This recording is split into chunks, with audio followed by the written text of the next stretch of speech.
ये बड़ा दाढ़ी वाला लड़का सैलून के अंदर आया होता है और ये अपनी को मेकओवर कराने के लिए कहता है। देखिए कैसे इस वीडियो में छोटे को कितना चमाचम लड़का बना दिया गया है। सबसे पहले तो इसके पिंपल हटा दिए जाते हैं, उसके बाद इसके आईब्रो को भी हटा देते हैं। प्यारी प्यारी सुंदर सुंदर लड़कियां इस वीडियो को लाइक और चैनल को सब्सक्राइब करें और हमारे ड्रेसिंग बॉय भी इस वीडियो को लाइक कर चैनल को सब्सक्राइब कर लें और कमेंट में बताएं कौन कौन पार्लर जाता है।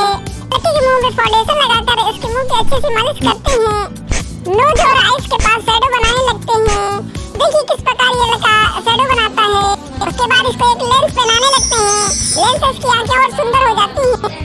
इस लड़के की आंखों में लेंस लगाने के बाद देखिए किस प्रकार इसकी आइज को कितना सुंदर बनाया जाता है। उसके बाद इसकी आईब्रो को भी पेंसिल से ड्रॉ कर लेते हैं। इसकी आईब्रो कितनी सुंदर लगने लगती है। उसके बाद हम लोग देखते हैं कि किस प्रकार इस लड़के को एक लिपस्टिक सुंदर से लगा देते हैं।